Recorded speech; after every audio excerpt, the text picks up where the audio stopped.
So one thing that keeps people in toxic relationships is well-intended bad advice. If you're new here, my name is Lee Hammock. I'm a clinically diagnosed narcissist, and welcome to another episode of A Narcissist Explains.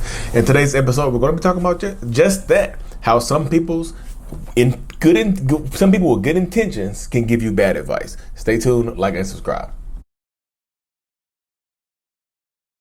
So one of the main things that keeps people in toxic relationships is well-intended bad advice. And if you're new here, I'm a narcissist. I actually had narcissistic personality disorder. I got the term well-intended bad advice from the book Out of the Fog by Dana Morningstar. Pretty much what it means is somebody intends on giving you good advice, but it ends up being bad advice. Like, they don't know the whole dynamics of the situation. So they say, hey, look, you need to work it out with your husband, or you need to work it out with your wife, not realizing that you've been beat up, cheated on, money stole from you, all of the other good stuff. You know what? You need to go to church and work on your marriage, work on your relationship. You know what? You only get one mom, you only get one dad, so you should work it out.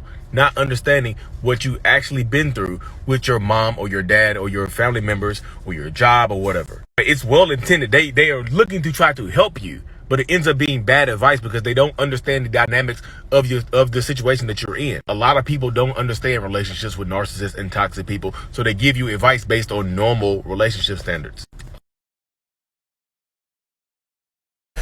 So, welcome back. Y'all ain't tell me my camera's all turned and flicked it. But yeah, y'all, well-intended bad advice keeps people in toxic relationships. And this is just not toxic, intimate relationships, y'all. This could be toxic relationships with a job, toxic relationships with a sibling or cousin or friend or parent, toxic relationships in an all-encompassing thing. Well-intended bad advice. Like I said in the short video, I got that from the book Out of the Fog by Dana Morningstar. Amazing book. It can help you heal. Check it out on Amazon. Out of the Fog by Dana Morningstar. But yeah, that book has helped out a lot. But well-intended bad advice, y'all, is when people they could have good intention. They want to help you. They want to do what they think is helping you out. They want to try to keep your relationship together. They want to try to help you keep your family together. They want to try to help you mend the fences and whatnot. But in turn, they end up giving you is well-intended advice, but it's bad advice. Like, your partner cheats on you. They tell you to, like, hey, look, I know they cheated on you. I know it hurts, but you don't want to tear their family apart for one indiscretion, do you? It's good intentions to keep the family together, but it's bad advice to tell you to stay and forgive a cheater that you don't necessarily want to forgive. You know, it's good advice. It's good intended advice. But like I said, some people have ill intent and they want you to stay with the cheater because it makes them feel better, and they like drama and they like dramatic situations and whatnot. But some people actually do care. Some people actually want to see you thrive. Some people actually want to see you do better and whatnot. But like I said, those people are few and far between. But dealing with narcissistic people, y'all, that's why I tell people all the time, like, if you're in a toxic relationship and you're trying to leave, having a community of people around you can actually help you out a lot. But having a community of people around you that have good intentions, having a community around you of people that give you good advice, maybe people who have been through similar shared experiences as you, works out very differently than having a community of people around you that goes the other way. You know, it really is a very unique space to be in, a very unique dynamic to be in.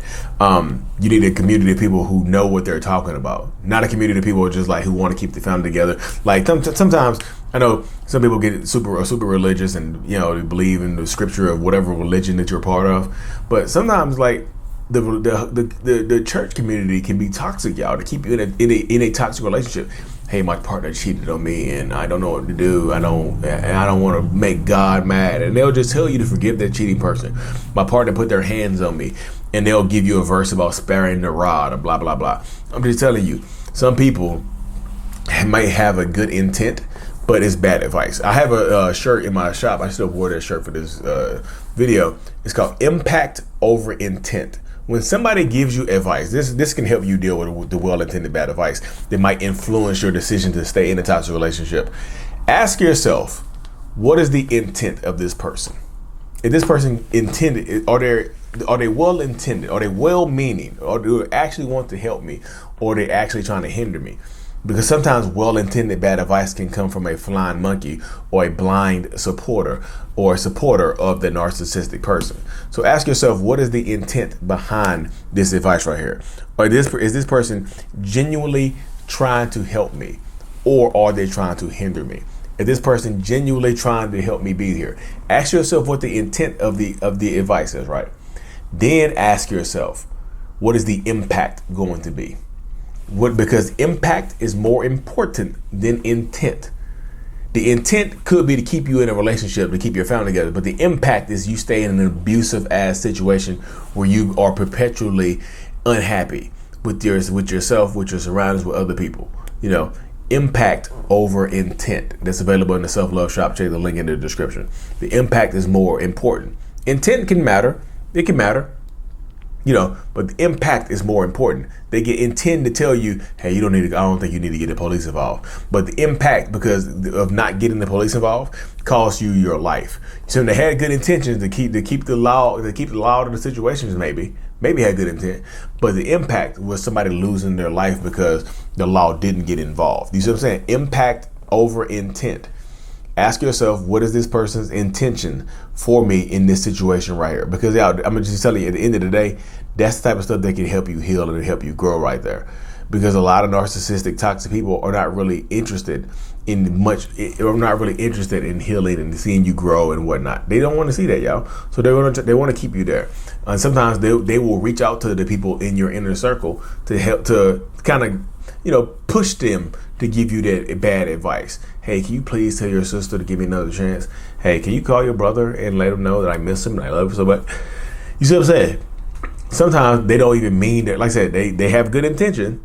They're taking up for their brother or their sister or whoever it is, their sibling, their friend. But the bad advice of telling you to go back into a toxic situation is just not it. That ain't it. It's a very unique process, a very unique dynamic to be inside of. And that's why I just tell people, when you're dealing with narcissistic people, just be prepared, y'all. Just be prepared, because this is the way it goes a lot of times. They're going to be just as toxic to you and toxic to everybody else. It's just part of their dynamics, part of their shtick. This is who I am. This is who I'm going to be.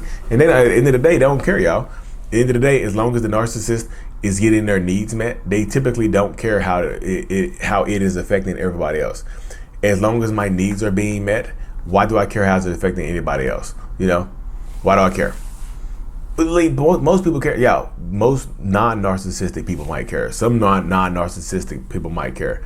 But it's just in their space what happens in these cases, y'all. Just watch out for the advice, y'all. Just take every bit of advice you get while you're in a toxic relationship. Take it with a grain of salt. Not even with a grain of salt. Take it with several grains of salt. Make sure that advice is not going to impact your life in a hugely negative way. Because some people can come from the best of intentions, but have the worst of actions. You know what I mean? But anyways, y'all, stay tuned for more. Of course, like and subscribe if you haven't already. But this is out. Peace.